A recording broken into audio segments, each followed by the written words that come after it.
So I got a theory. All right. A lot of people, as if kids these days, if you will, kids these really, days, indeed. Yeah, I hate kids these days, man. They're I would argue a lot, or most all of them, are addicted to the internet and technology in a semi-unhealthy format. Yeah, I can We back agree that. on that. I mean, I think there's a lot of people I can that understand their that life is revolves- the premise that we're working under for the purpose of this argument. Yeah. Yeah. Well, also think sometimes people's, their life revolves a little bit too much around like constantly having need of that technology. And I'll sometimes I like accept to that. distance myself from it. Mm-hmm. It's nice to take a day off in the woods, if you will. Yeah. But it's hard also, because it is very useful and a very, important. So I'm always like, even if I try and like be off my phone for the day, I'm always going to check it every once in a while. Right. But who never checks their phones? Who? Crackheads. So I'm saying kids these days should stop being addicted to, these screens and their iPads and their phones and start being addicted to crack cocaine. I want to be angry, but I can't see any flaw here. Exactly. It's a spicy take. That's why my kids are going to get 2 hours of screen time a week and 4 hours of crack time a day. I mean, in theory, it might even help them with their schoolwork. As long as they have a steady source of crack. Can you Because afford really, the the biggest crack? problem most crackheads, yeah, sure. If I only have like one kid, it'll be okay. Do you know how expensive It costs like $1 million. It's not that expensive. It costs like $1 million to raise a kid. It does not cost $1 million to give your kid crack until they die. So I see you also won't be vaxxing them. Well, I mean, no point, If you're just going to kill them with crack cocaine. I also do want to go on record saying I am now an anti-vaxxer. Not because I think vaccines are like useless and I'm stupid, but instead because I just don't like kids and I know I'm immune to it, so fuck them. I mean, honestly, I can back that. Like they can't give me polio, so why do I care? Can't give. Man, what a way to look at life. Just Thank you. no. I wanna disagree with it, but it just. I mean, really, you hate kids. It really just kind of works. Yeah, I think there's one change in my life that has brought upon these spicy takes. Is it your It's new the clothing? jean jacket. It's the jean jacket that I jean bought. jacket? You know I what? got a denim jacket on right now. I'm wearing the Canadian tuxedo. I'm not going to lie to you folks. Now, if you look on the screen right now, if you're watching the video version, you can see side by side Glow Up Jackson versus Yes. Jacksonium. And you can tell there's a clear superior aura that the jean jacket just gives off. You can already tell he's a sophisticated dude. Old Jackson, scruffy hair, beard. New Jackson, short hair, no beard, jean jacket. You know what? And this is like a couple hours ago. So like this is still, I think it's kind of a new day, new me. Mm-hmm. I want to be more angry about this, but you know what, Jackson, I'm just proud of you for having some self-reflection and deciding that who you are on the inside is the kind of person who wears a jean jacket. Guess how much I paid for this jean jacket? I genuinely guess $35. I'm gonna be angry at whatever answer you give me. All right, Noah said 35. Dan, give me a guess. Give me a number. 25. 36. $12, boys. Oh, yes. This is a $12 jean jacket. That's fantastic. I also bought some new shoes today. Oh, nice. They are rose quartz colored Vans. They're super slick. I was actually talking about Vans with a friend of mine today. Well, not today, last night. Talking about my jean jacket. Is it the friend that was hanging out with us over the It weekend? whiz. And I'll expand It upon whiz. that part Cool. later. It whiz. Hello, But it we were was. talking about sneakerheads and how we didn't really understand sneakerheads. But then I was like, but like a Chuck or like a Van or a Vans, Chucks and Vans, they're cheap enough. You can buy a selection of them and have all kinds of fun colors without breaking the bank. Like if you bought like 6 different like J's, you're out like over $1,000. You buy like 20 different Vans, you're down like $30. Vans are still pretty Vans expensive. I know. Vans are like I 50. was gonna say you're talking Vans. Vans are expensive as hell. There's a reason I don't wear them. Vans and Converse are both like $50. They're $50 now. Yeah, Easy. Vans easy are like 50. 60. Converse are like 50. Okay, so Converse last, are a little last bit time cheaper I than bought Vans. Converse, they were $20. Yeah, Were they like name brand? Like Yeah. Were they on sale? they were probably on sale. I mean, They had I to would have be been on some honest, kind of clearance sale. I've probably never paid full price for shoes in my life because hell yeah. I don't care that much. I did get these shoes at a slightly discounted price. So I got these Vans for like 50, but it's still a lot of money for shoes. Yeah, man. Vans are nice. I don't see. Oh yeah, go ahead. No, I was gonna say I used to work at a place that sold Vans. And the problem is that in my mind they're tainted by as you call them, sneakerheads, and like the only people I can think of that wear Vans are people who think they need to wear Vans to be cool. Mm-hmm. Except for apparently Jackson, but whatever. I need the jean jacket to be cool. The Vans don't hurt though. Exactly. And like, I know that's unfair, but at the same time, part of it is also they've always been wildly out of my price range and seemed like shoes have never been a fashion choice for me, more as a I need something to put on my feet because my old pair have fallen apart kind of thing. So honestly, for me, shoes have kind of been a fashion thing since I was in like middle school. It's always been like, I think once I started wearing like Toms and like Chucks for the first time, I was like, all right, now I got like a bit of like I see shoes as more of just like less than like a sneakerhead would, where they're like that's their life. But it's a little bit more than just like feet coverings for me. That's fair. And to be clear, I mean, I feel like you should have some pride in the clothing you put on your body. This isn't me bashing you specifically for your shoe choices. You're a coward because it's not, but I'll accept it. You're a coward. You're a coward. Alex Jones, he lives in the same city as me. Yikes. Not for long. Not for long. Freaking crazy. I don't know if you mentioned it on the Speaking of podcast, which, and now I feel bad. So Speaking I of am Alex going to move Jones, no. I am Noah. You're listening to.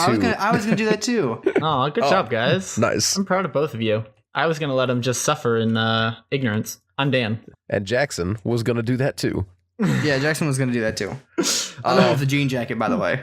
I mean, of course. Jackson, you know, the guy with the jean jacket. Can that be how you introduce yourself now? Is that?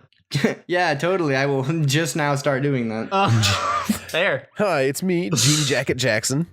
Ooh, don't like that. Not Jean Jackson. It's actually Denim Jackson is what I go by. Denim J, if you really want to be like hip and down with the kids. Wouldn't that just be DJ? I'm not down with the kids. That's what I started this episode off by talking about. How undown with the kids I was. You know what? That's actually a fair point. So I'm going to grace us with a beer corner tonight. Because one of the things Dan and I did over the last week was we went to PAX East up in Boston. We did.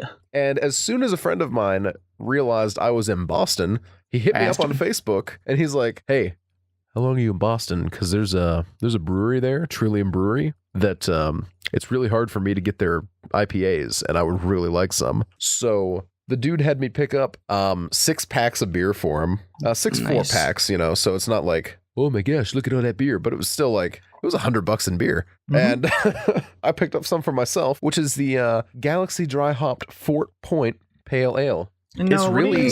how do you feel about this pale ale? I actually really like it. It's I like grapefruit a lot, and there's like this grapefruit undertone in this.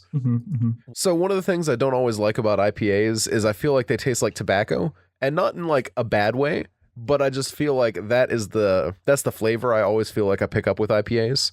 And sometimes sometimes I don't mind it, and then sometimes I drink a double IPA by accident. I'm like, "Ooh, that's a little too much." Too much But this eye for your PA. Exactly. But this one is actually a really, really smooth one. And the citrus is, I don't know. I love any beer that has like citrus in it that isn't a citrus beer. It's fair. I can back that. It's very nice. It's very smooth. If you happen to either be in the Boston area, or if you end up in the Boston area, or anywhere that Trillium beers are sold, I would recommend checking them out. I would say they're very worth your time. Well, there you have it, folks. Yeah. Drink it. Trillium Brewing Company. Trillium beers. Don't taste that much like tobacco. Well, I have one of the lighter ones. I'm sure other ones taste a little Might stronger. taste like tobacco. Exactly. Speaking of tobacco, I have been smoking some clove cigarettes lately. Clove cigarettes. Yeah, like a true jean jacket owner. I didn't expect the jean jacket to get into your life that quickly. Oh, no, Why? it's not like a jean jacket. The jean jacket's a today thing. Also, Dan is completely correct in assuming. Like, bold of you to I assume assume. that the moment he was put on a jean jacket, that was his entire identity. No, see, it's the clove cigarettes that made the jean jacket happen, probably. That's probably true. That seems like a stretch. Because I just found them and they're cool and they have a black wrap. They have like a black wrapping paper on them, which is extra metal. Actually, I really do love the aesthetic of black wrapped cigarettes. They're super neato. I mean, in the context, I'm not like a smoker. I just go through about a pack of cigarettes every month or two. Mm-hmm. So, you know. It's for when you need your sad time cigarette or your contemplative cigarette, right? Basically. Usually it'll be when I'm like with a friend and they're like smoking, or like if I'm outside like drinking coffee or something. I'll be honest, the fact that you just said outside drinking a coffee and smoking just cemented this image in my head that like that jean jacket, I'm never going to be able to picture you without it now. It's just there. It Usually is I'm part of you. like one of those big like high neck sweaters. with a scarf or something maybe. I guess if you have a high neck sweater, you don't need a scarf. That's true, yeah. I'll have like a high neck sweater and like a beanie, and I'll just be Jay chilling, drinking some coffee, and every once in a while smoking a clove cigar. It's about like once a week or so. They're technically branded as cigars, not cigarettes, because clove cigarettes are illegal in the U.S. Are you really? Mm-hmm. But why? Because Because the US is on some dumb shit. Well, because they were perceived as being sweet and making kids want to smoke, which was true. They were like very popular among like, middle school kids. Yeah. So they banned them, and then like 10 years later, they invented like Juuls. I was just about to say, so not like, unlike the Wiley Juul Pod. I was going to say, this what can we before do the to Juul make pods. smoking taste literally like cotton candy? Yeah, exactly. I mean, how do you guys feel about Juul Pods? Because like, Those are the dumbest things ever. I think they're more of a meme than anything. I apologize. I should have been more clear. I didn't mean how do you feel about like Juul Pods in the context of like e-cigarettes as a whole, that kind of thing. I meant specifically like, the controversy around like the flavors and stuff. Oh, I think that's the dumbest thing. Okay. Because of it, no one came at vaping for the exact same flavors. It's just that Juul Pods are easier for kids to steal. That's fair. Yeah, that's true. Also, Juuls are super fucking stupid because anyone who's ever owned a Juul has never had it for more than 6 seconds. Because they misplace it or because they blow Everyone up? I've ever talked to is like, yo, bro, you know where my Juul charger's at? No, I don't fucking know where your Juul charger's at. Just learn how to smoke a cigarette or something. Shut the fuck up. You know I what? hate Juuls. I respect that. They're all, every single one of my friends, like, I brought my Juul charger with me and I can't find it anymore. Probably because someone else stole it because they lost their Juul charger because someone else stole theirs. You guys are a whole bunch of hood rats smoking a shitload of nicotine and you're wondering why your life is in shambles. Actually, that is the one thing that, like, Juuls that I specifically have against them is that they do have a lot of nicotine. They have a lot of nicotine. And if it weren't for that, I literally couldn't care less about them. But since they, like, you're not going to find a Juul without nicotine in it. Yeah. That's fair. Yeah, they do pack the nicotine into those bad boys. Mm-hmm. And, so it just like creates like the thing is if you start like using a Juul and then you start like vaping afterwards, you're going to find yourself like vaping a shitload because of like how much nicotine you need to actually like be sated. Mm-hmm. I mean, because like if you're using 2 Juul pods a day, that's the same amount of nicotine as like almost 2 packs of cigarettes. So like if you're using 2 Juul pods a day, which is like one of those little packages they sell, you're basically smoking 2 packs a day. Yeah, it's a ton. Mm-hmm. Yeah. But the thing about going through that on a Juul is not too hard to go through. No, not at all. Juuls are easy to just like zit, zit, zit, zit. Yeah. Maybe. I don't know. I've actually not had one in person. They don't make any sound. I hang out with Except adults who do not use Juuls. God, I wish I did too. But to bounce away from Juuls real quick, I would love to talk about the reason that Dan and I were in Boston. Did we say? Well, okay, we were in Boston for PAX East. Just in case I didn't say PAX East already, I might have. I don't remember it.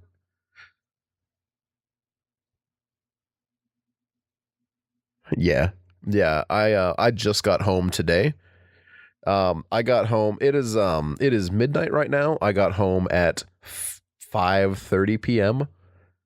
No, not at all. But then I had about 2 hours to rest, and then I had to run into town and do some haircuts for some people that I put off last week and had to do now. It was a less than wise decision on my part, but I'm here and I'm asleep in my own bed, and it's gonna be great. But oh yeah, I mean, I think I'm the only one that liked the beds at the Airbnb.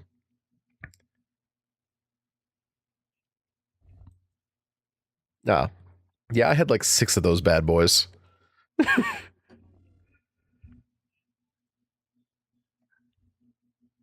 Mm-hmm.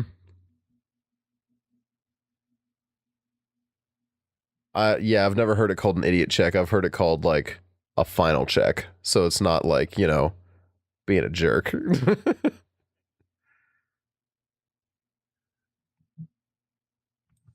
Yeah.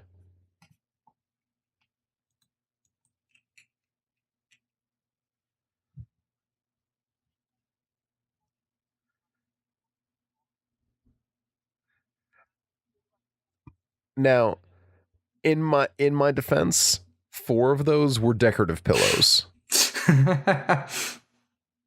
Yeah, but decorative pillows are not the same. They're not comfy. If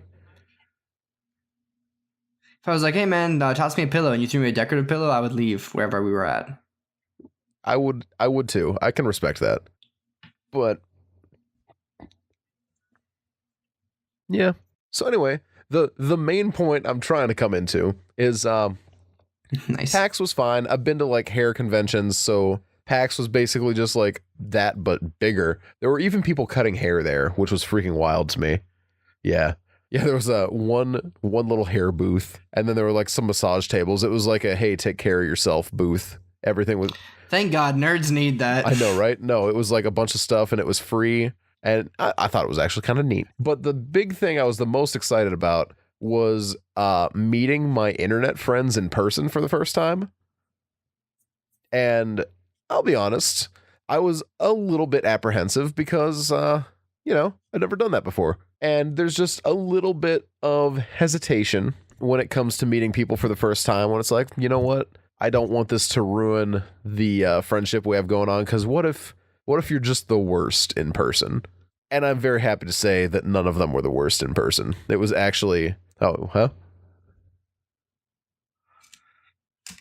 Yeah, yep, you are. But no, they were actually all like a really decent group of people. And I had a absolute blast and would love to do it again next year.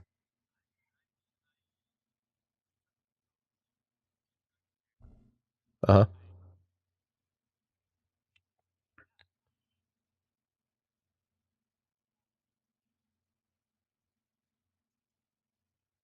No, I think you can definitely say the organizer. The ringleader.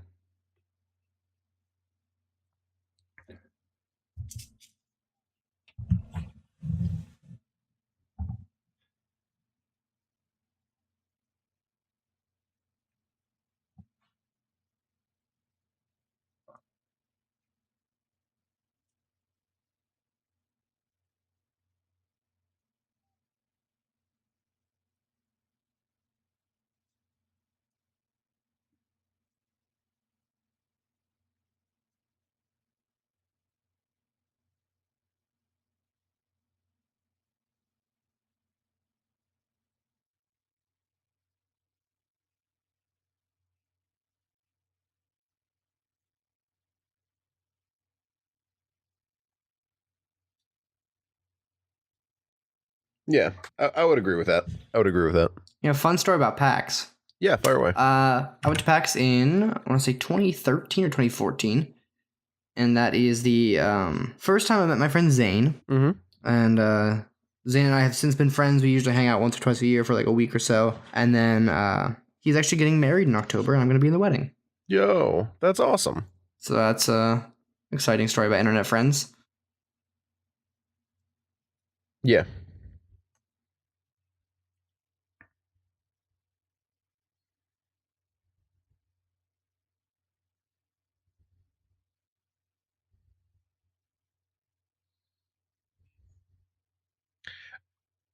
My PAX breakdown?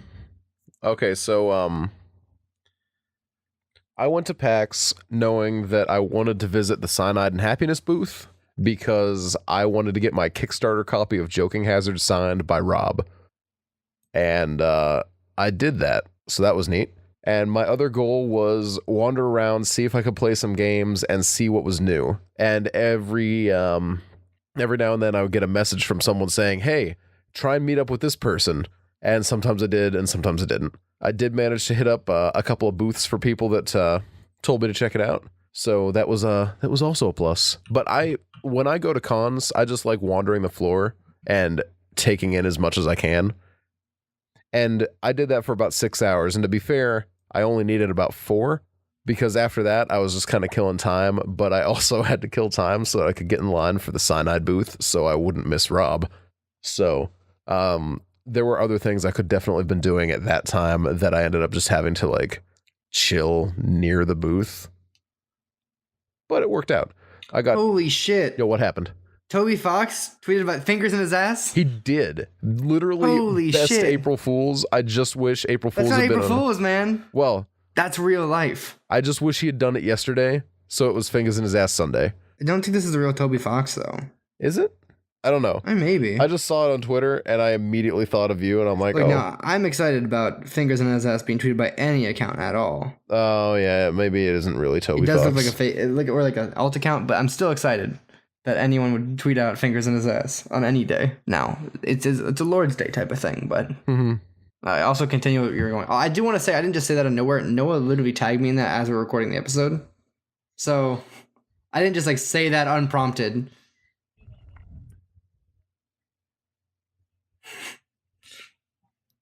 My phone buzzes, so I like look at it, and it's just like Twitter mentioned by Noah. I click on it. Toby Fox, Fingers in His Ass. I'm like, nice. I tagged you in like a couple of things today. You did, but not all we were recording. No. I tagged you in one earlier that a friend of mine really just wants to have Suzuki Joe come to her birthday party. Oh, dude, I want to have Suzuki Joe read my eulogy. Oh, yeah. I want to see ya in a Kia. Joe, this is a funeral. Oh. Well, I still want to see ya in a Kia. Lowers a Kia into the ground with Jackson in the front seat. Is there any chance we could get Suzuki Joe on the show? I mean, I feel like we couldn't sit down and like do stuff, but if like you and I tracked him down and just like did ambush podcasting with him, I think we could make it happen. Like a video. Like, oh my God, Suzuki Joe. And then we like shove a microphone in his face and we're like, say the line, Suzuki. No, I wouldn't do that. I would just be like, Suzuki Joe, we're a big fan. Can we get a quick interview? And he'd be like, what? I'd be like, well, how hard would it be to find him?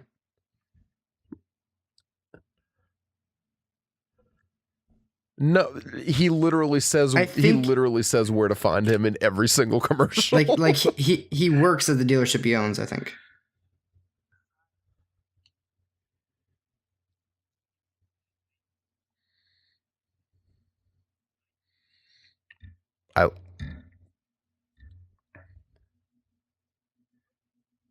An eerie icon? A hero? No, here, Jackson, let's recreate an ad real quick. I'll be the DJ, you be Suzuki Joe. Nice. Okay?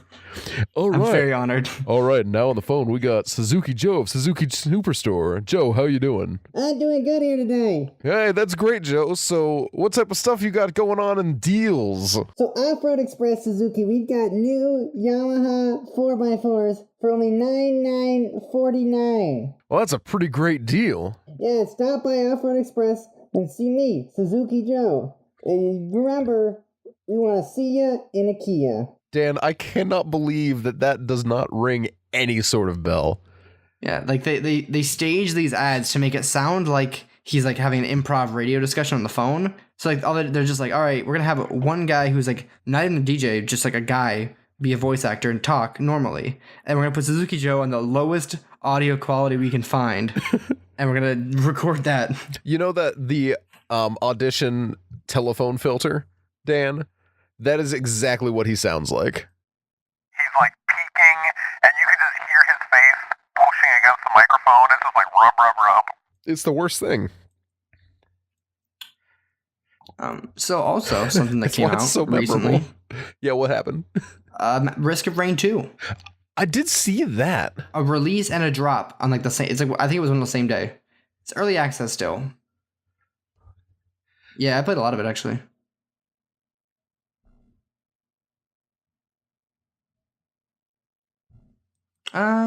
Yeah. I saw the previews and like stuff like that, so I put it on my Steam wish list. And then I noticed recently it is no longer on Steam to buy, which makes me sad. Risk of Rain. No, Risk of Rain. No, I think it should be. No. Why not? I mean, What'd they do? it might have changed. Anyone who still has it can keep it. To the best of my knowledge, it is not there anymore. It at least would not let me buy it from my wish list. It did not list a price. Let me get to the bottom of this. I got Steam open right now. I just opened mine as well. It says Risk of Rain $9.99.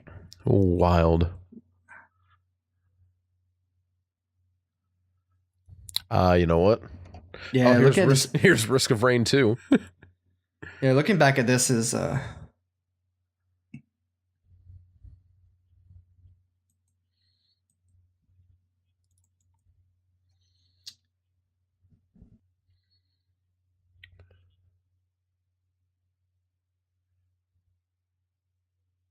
Oh, is it 3-dimensional now? Yeah. And not just like the graphics? I don't know if I like that. I really love No, 2D it looks pixel good. games. Oh, never mind then. I mean, that's fair. Shoot. I don't Okay, think never you're mind. wrong. It does I look just really like the good. direction they're taking it in. Because it looks like almost a remake of sorts. It's kind of 'Cause like the if Risk of characters are all Rain the was same. like 40 years old, and this would be its cool new remake. Yeah, it's kind of like a, hey, let's instead of making a sequel, because the game doesn't really have sequel opportunity. No, yeah. Because the game is like it's not really spoilers because there's no story, but it's like you just run through different levels and then you get to the final boss and you kill the final boss and then your group flies away to safety to the home planet. They do. And this of course the game would be like, it's a true sequel. You land on another planet, but this one also has the a exact same nefarious problem. organization. Yeah, like because like there's a reason you're there in the first place. Like the guy, like the ship main villain or something, like crash landed you there. Mhm. I mean, they could try and recycle it, but I'm glad they went with like just a reimagining because it looks really cool. It really does.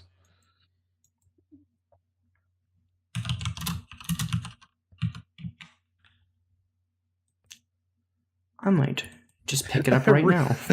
Overwhelmingly 97% approval rating on 6,952 reviews in 3 days.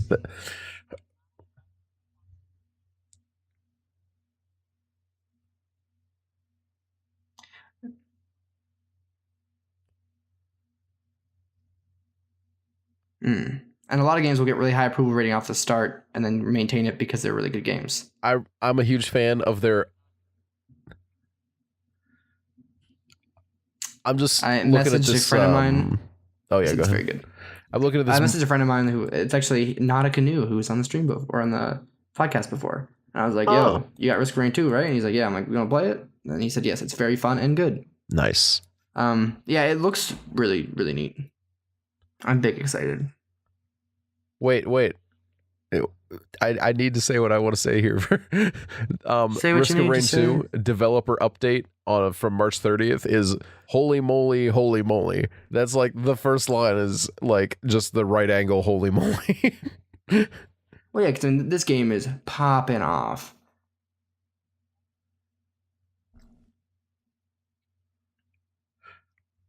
Mhm. It's true. I have 22 friends who own it on Steam, the original. So, I mean, yeah, it's... I have 2 friends who already own the game, and I only The- know who one of them is. I don't know who this other dude is. Yeah, the first one... No, number 2. Okay, the first one, 93% positive reviews out of 16,500. Huh. That's... Yeah, that's crazy. And yeah, I have like 40 hours in it. Yeah, it's definitely a fun game. I remember the biggest problem with it, and the thing that would have made it like a mixed review from me would have been the online was borderline impossible to get working, and you had to use like Hamachi and set up like you had to like port forward and apparently they have gotten rid of that in the second game, so it's just invite your friends and they join the game. Yeah. But I think the whole like Hamachi based thing, that was really not big, but indie games like relied on that so heavily like 5 years ago. Now I'm not familiar with that term. So Hamachi is a service in which like it's basically port forwarding made simple, and in order to play an online game, it artificially. So let's say there's a game that's like you can have 2 players, but they have to be on the same local network. Hamachi is basically a device that's like, hey, we can make you guys appear on the same network so you can play together. But it causes like a lot of lag, and it's super hard to work around. And like it's annoying. And so you had this service that everyone was relying on to play like all these indie games, and it was really shitty. And they have since developers have had a much easier time getting access to like actual lobby systems, because for years it was like the big companies had like a monopoly on it. They were like, we've got really good lobbies. That's kind of a great thing about us. Like Terraria used to be like you had to use Hamachi to get into it, and it was a nightmare.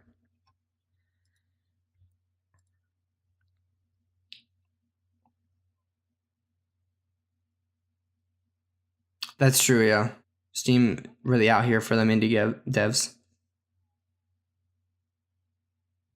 Man, this game looks so good. It's like watching it. Yeah, I'm excited. I'm probably gonna get it and then play it. Not endlessly. I probably only play like 20 hours or so. Yeah, but it's the kind of game that I can imagine. Like I have the reviews. I hold them a little bit better than like a game that would be hours long, because you can beat an entire campaign of Risk of Rain in like 45 minutes. Because it's a roguelike, so it's like a, yeah, and in fact the game actually, the original one, I don't know about this one, but it heavily incentivized going fast, because the longer you played the game, the harder like the difficulty setting went. Huh. So like if you were like 10 minutes into the game, it was on like easy mode, and like 15 minutes it went to like medium. There were like 30 levels that it went through, and the last one was like, oh god, please. Yeah, there was like difficulties like, oh god, they're coming. Please, no, not like this. It was fun.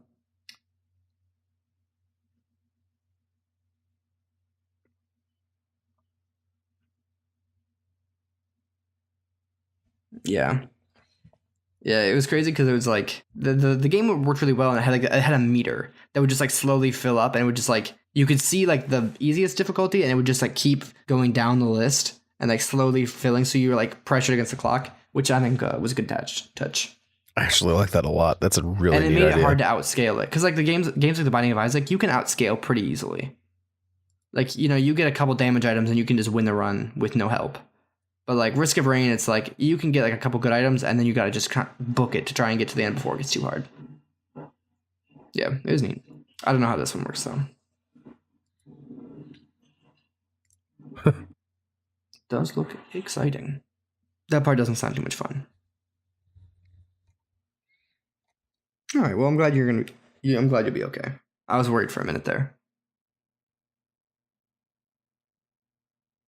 Well, I think so, more or less. Yeah, why not? Another I'll go for it. Oh man, another PAX development was Borderlands 3, which I am indifferent about pretty much entirely. I was gonna say I didn't even watch the trailer. Okay, I'm glad we're all on the same. But Borderlands is I heard there's guns with legs. Borderlands is a fine game with painfully unfunny writing. Hot take.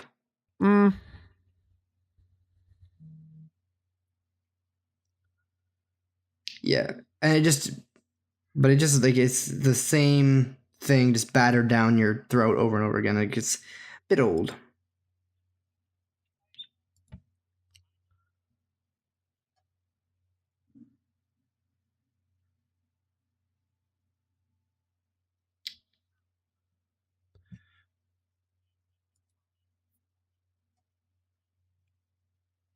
Yeah.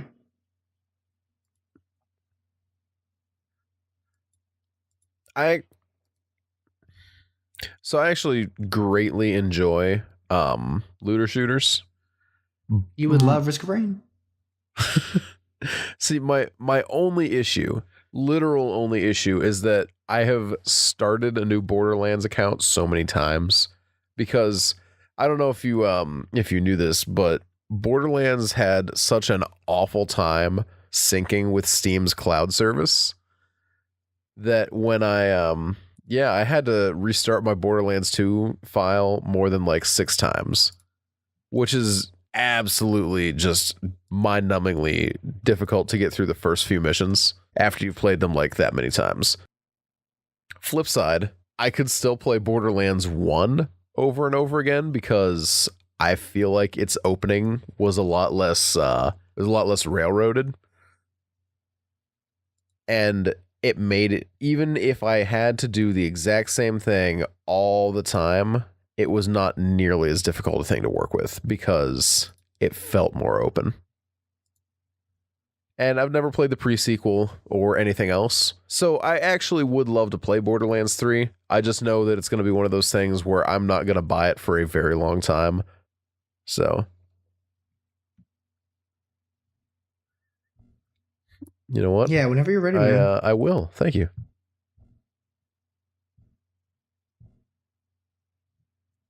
I'm not giving No, you shit. it's honestly, it's just that I'm having a lot of trouble following the phrase of words you just said because I can't read.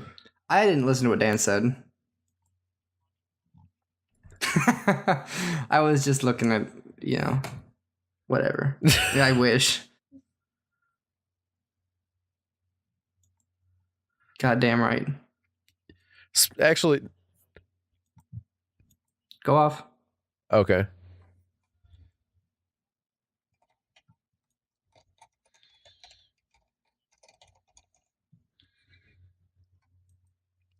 Oh yeah.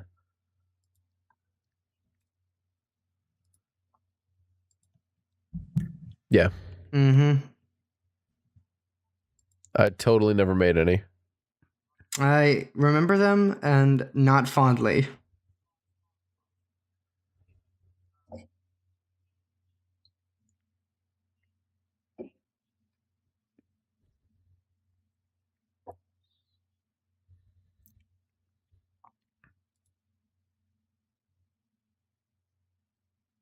Mm.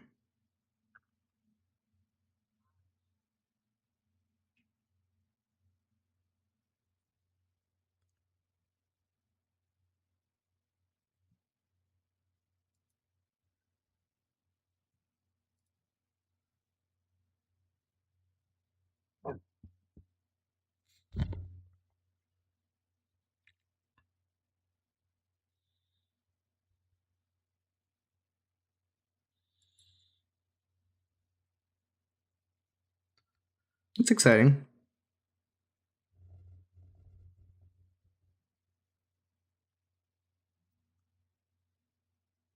Mm-hmm.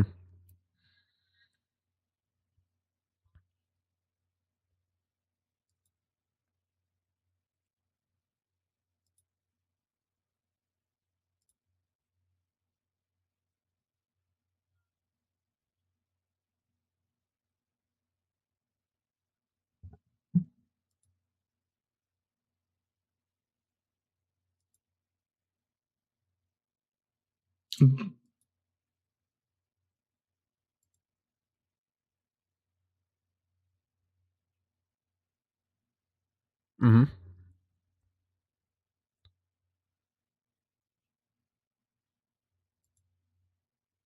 You forgot about the group who goes there to try and bang strangers.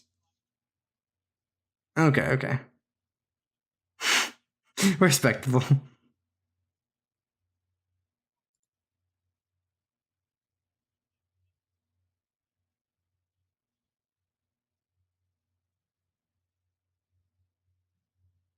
Yeah, yeah.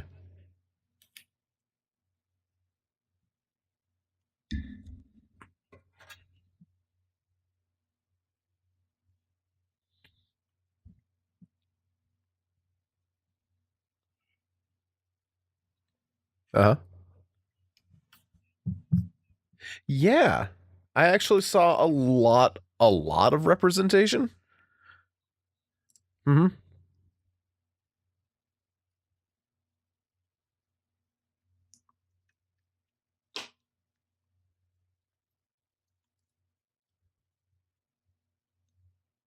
Gross.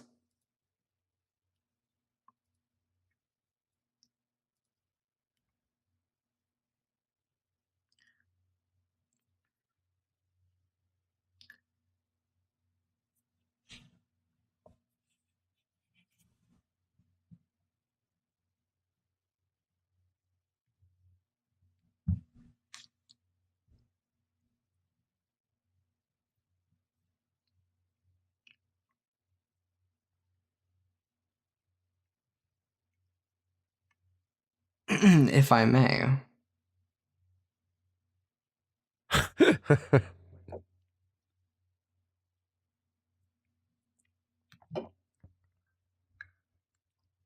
Mm-hmm.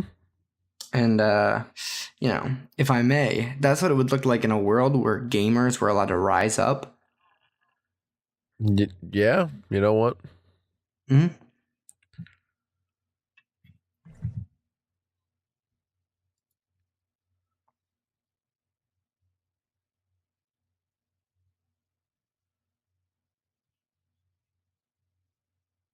Like things Yeah. are constantly Yeah, I happening. made the mistake of someone on the way down or on the way up, I suppose, to Boston said we live in a society and I'm just like, yeah, and things are constantly happening. And from that moment on, I was stuck with Austin saying that to me all weekend. Mm. How's it feel to get smoked, nerd? Man, I don't even know. Gamers rise up. I can't wait for the gaming to buy my copy of the gaming chair that will allow me to stand, so I can truly rise up as a gamer. That is like the greatest article ever written. I,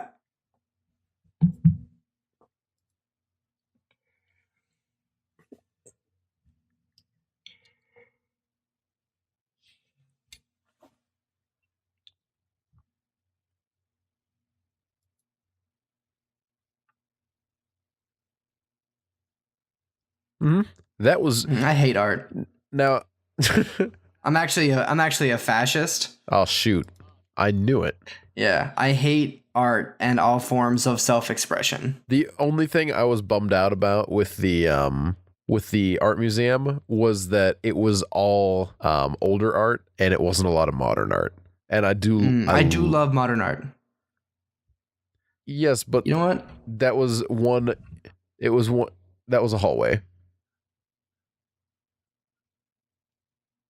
Yes, I'm aware, but there No, was it's aware. like downstairs was not another art section, correct? Yeah, see? Why Oh. didn't you tell me? I wanted to look at more. My issue with most fine arts museums is they are much more heavily geared toward older art, which the older art was gorgeous and I do not at all regret it, but personally, I am a very big fan of modern art and I would always love to see more of that any chance I get. I do love modern art, but I also have the world's largest hard-on for any kind of romantic or Baroque era paintings or sculptures.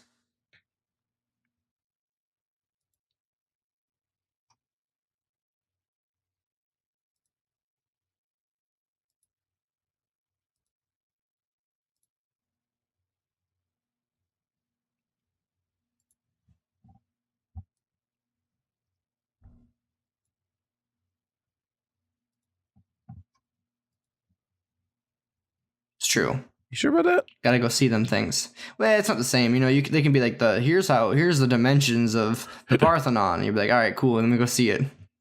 You know?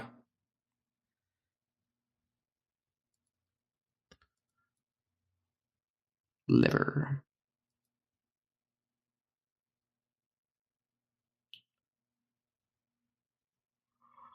It was in the Roman room.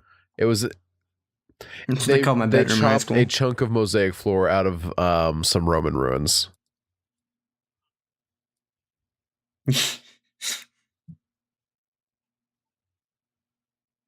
Yeah, no, that was really kind of neat because Roman history and Greek history, that was something that I did a lot of when I went through school and everything.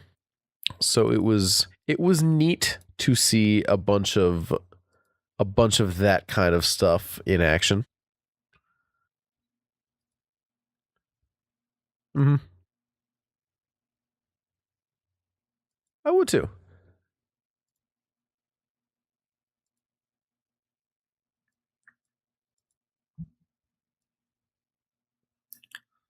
Yeah.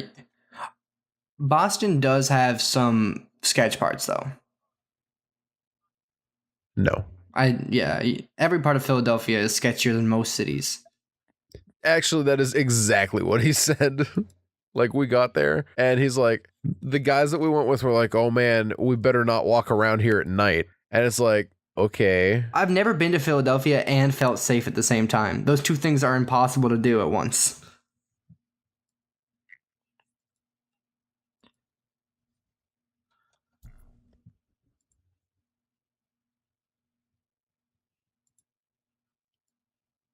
Well, it's because they're probably from bumfuck nowhere and terrified of the idea of. Oh, that's the worst place you can be from. Because it's like you're just on the cusp of being a class traitor. A class traitor. Ooh. Yeah. That's been my phrase of like the month lately. Oh, absolutely. No, a class traitor. It's an important phrase. Let's have a good, more important. Yeah, absolutely. If you're a class trader, you're the lowest of the low. You know, it's like if you grow up poor and you make $1 million and you're like, haha, now I'm rich. Fuck poor people. You're like the scummiest of all people. No, that sounds about right. Dan, you better not do that. If you're a class trader, you're the worst thing you can be. That's why the most important thing you can do is make sure to try and spread your wealth evenly, however possible, among your community. And you know a really good way to learn to spread your wealth evenly among your community?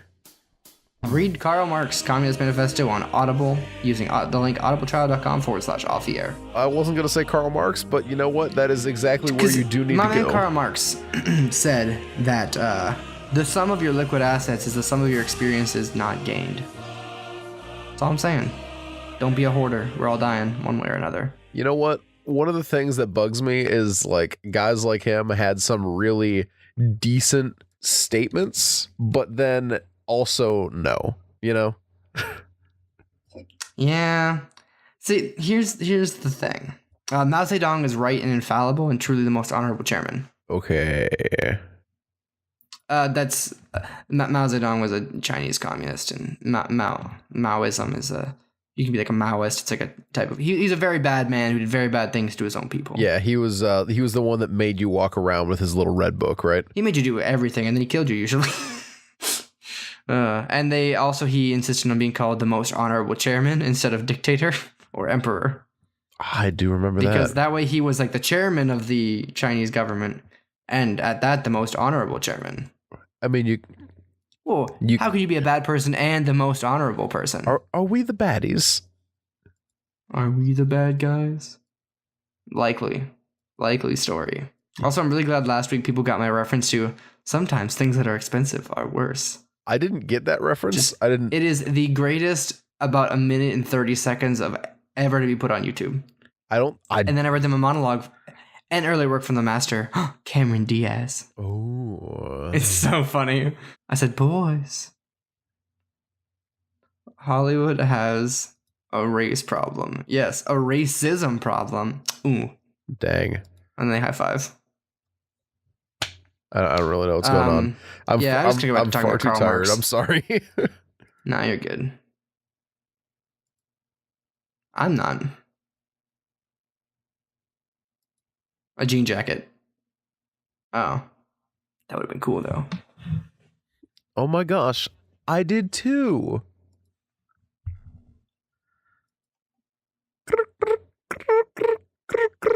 You have made everything worse. No, not you. I was talking about Noah when he did the chirping sound. Yeah, you don't have to do it again. That's what you sound like you're doing. I'm sorry that you hate crickets. I don't hate crickets. No, I'm talking to Dan. Oh. I just hate your cricket sound. Oh. No, I mean, that's the problem was that you hate Noah.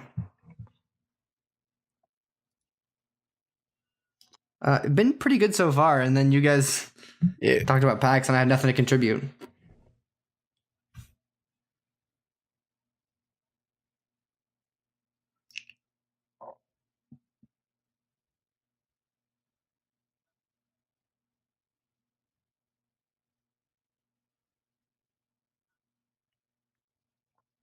That was Before you go. I distinctly didn't, but you know what? Believe what you like.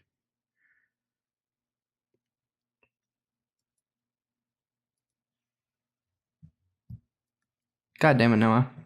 Also, there should be some more live episodes coming to you pretty soon once I move up north, because Noah and I will not be far apart. That's true.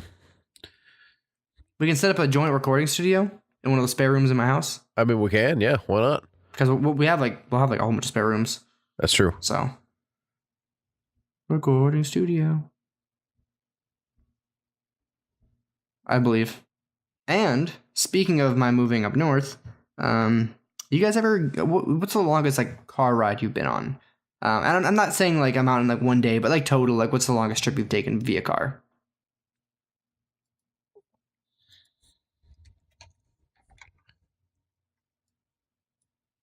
You drove to Houston? So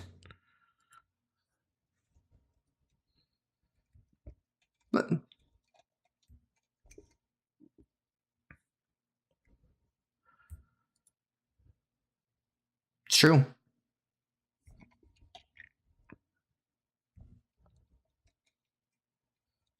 Yeah, we did drive a lot. For real. No, don't. No, wait! Uh, Noah, how about you? What's the longest car trip you've ever taken? It was a little over 10 hours. We went down to North Carolina. Okay, so Dan is actually, he made a very similar journey to the one I'll be making.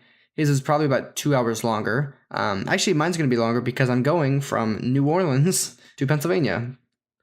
New Orleans. It's going to be over the course of like 4 days though. So yeah, it's going to be like a 25, 26 hour drive. Yeah. Well, I'm going to go from New Orleans to Austin on one day, which is like 8 hours. So I'm just going to chill like in the place I'm living right now for the night. And then make sure like all my stuff is like sent up and like good to go.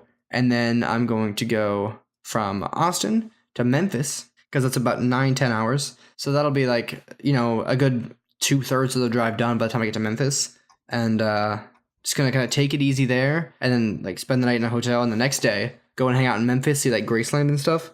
Nice. Just do some sightseeing. And then go from Memphis to Louisville, where I'm gonna stop outside of Louisville. And the next day I'm going to go to a whole bunch of like bourbon distilleries or maybe just like 1 or 2. I don't know. And then, I don't know how many out there they want to go to, or how far apart they are. So go from like, go to like where they make like Knob Creek is the one I'm going to be looking for the most. And then go from there to Pennsylvania and then I'll be home. Nice. And I have a friend of mine from work who's going to actually be coming up with me on the trip. And then they're just going to fly down. Shout out to work One friends way. who are like decent people and are willing to like make big dumb drives. Yeah.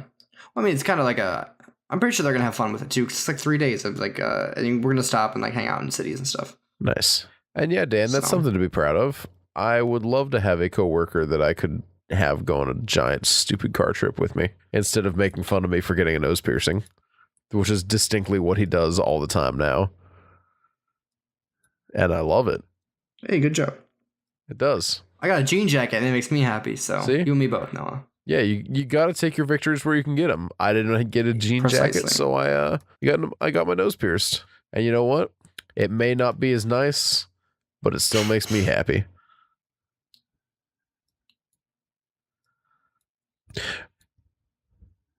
That's absolutely 100% correct. Also, I did want to point this out, by the way. This is unrelated to anything, but over the weekend, this is something I meant to bring up, Dan. You a lot of times like to make Erie out to be like this dumb little city that like has like 30 people living in it, and all of them are like racist little butts. No, but that part is accurate. But you like to say all these things about how much Erie sucks, but Erie is the 3rd largest city in Pennsylvania, and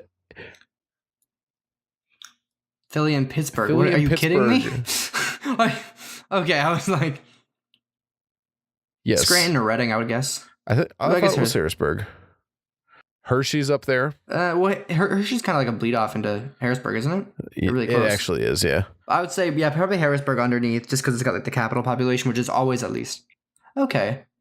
Well, Allentown's a Yeah, huge so you college get, town, though, so that's not. You got Philly, you got Pittsburgh, you got Erie, you got Allentown, then you got Allentown. Oh, Allentown's bigger now. Good for them. But then you get Jesus Christ. Yeah, poor It Erie. used to be. I don't mind it, actually. Yeah. You have this like super negative outlook on this town that makes it sound like it's as tiny as where I live now with as little going on, which is distinctly false. There are plenty of things to do in Erie. Yeah.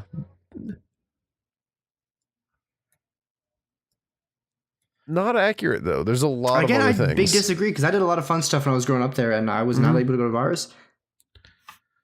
Also, Yeah. Erie is surprisingly well laid out. Like I'm looking at it in Google Maps right now, and it's actually really smoothly laid out.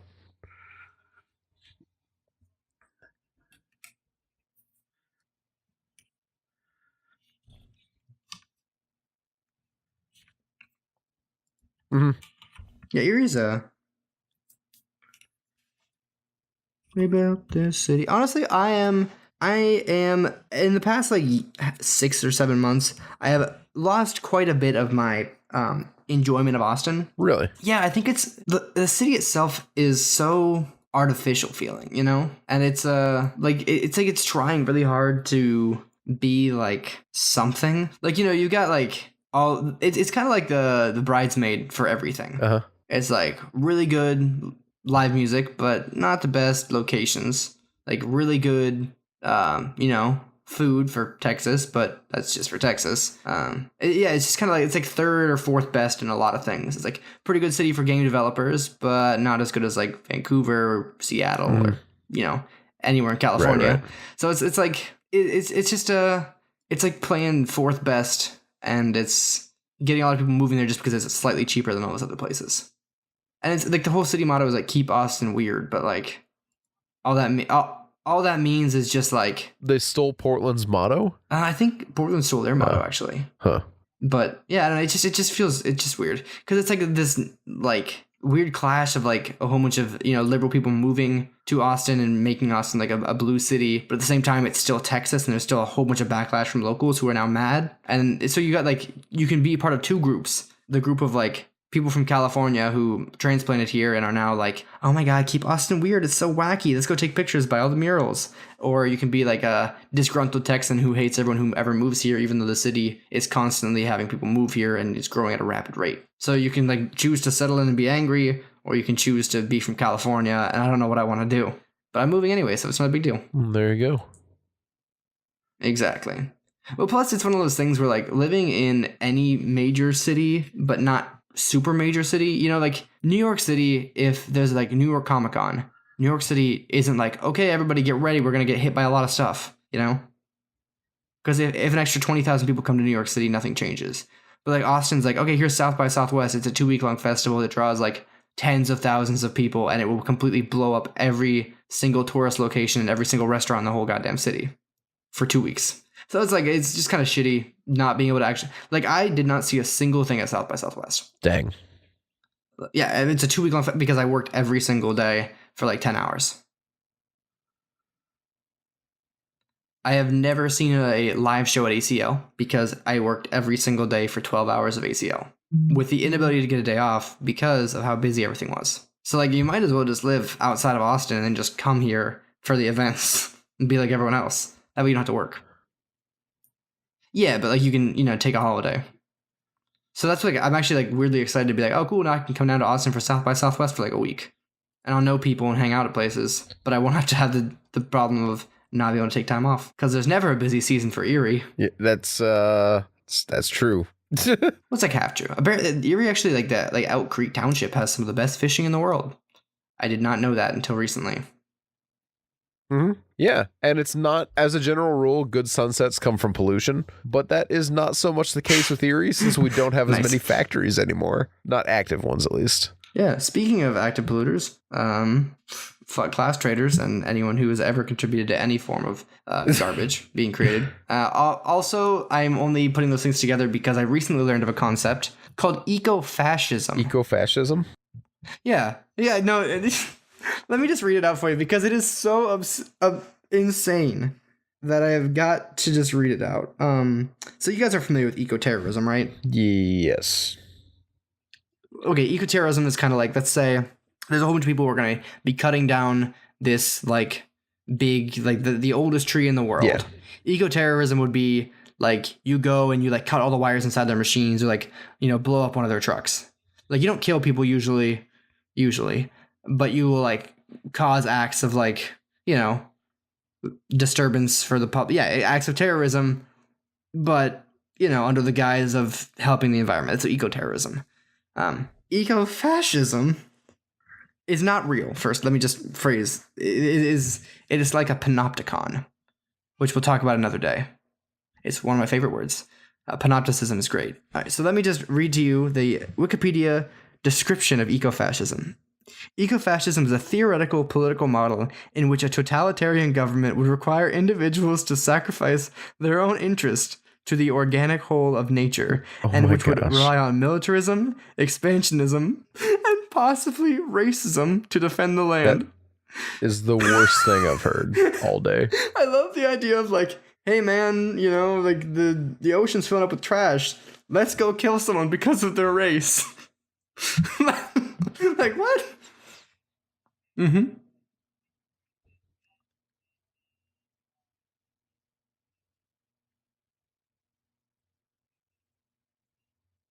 That's no. It's a bad joke. So Dan's an eco-fascist. That's what I'm picking up on. Oh, I think my computer's shutting down. Nope, just went to sleep. I thought my computer shut down for a second there because like everything just went black. Oh no. But it just went to sleep for whatever reason. I was like, well, you know, maybe it's time we bring this I to was a gonna close. say, I think everything went black because it was trying to say, hey, it's time for us to go to bed. Yeah, Or for everyone else, to end the episode. I'm about to go out after this. So. Oh, nice. I'm gonna just fall asleep Nice. because I'm a normal person. Congrats. Yeah, good call. So I'm Noah. You can find me on Twitter, Twitch, Instagram as Bubbadabad, Bubbadabad. I talk, I tweet, I do some stuff. Jackson, what about you? I've been tweeting a little bit You've more. been tweeting. Tweeted about Ford Truck Month the other day. Rest in peace. Mhm. I've been tweeting out some fire tweets lately. So, stay posted. See what happens. It's true. You have been. Twitter.com. It has been pretty hot. Thank you. It's at Jacksonium with 2 M's. And that's pretty much that. There's also my Tumblr, same username. You can find me there. I post a lot about eco-fascism, class dynamics, and identity politics. I mean, who doesn't? Fair. All right, Dan, what do you do then?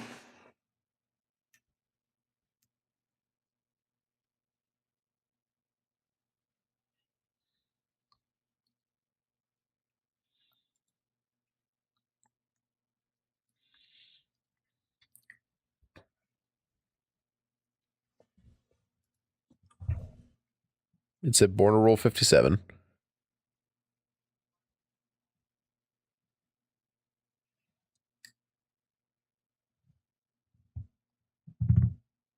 You have made.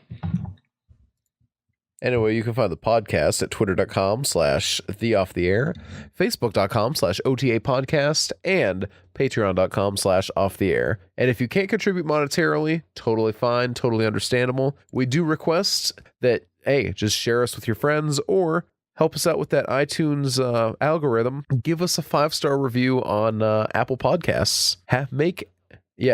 It really does. Make Apple work for us. Anything that buries my review where I accidentally referred to us as a podcast is a good thing. So, or everyone else can also call it a podcast.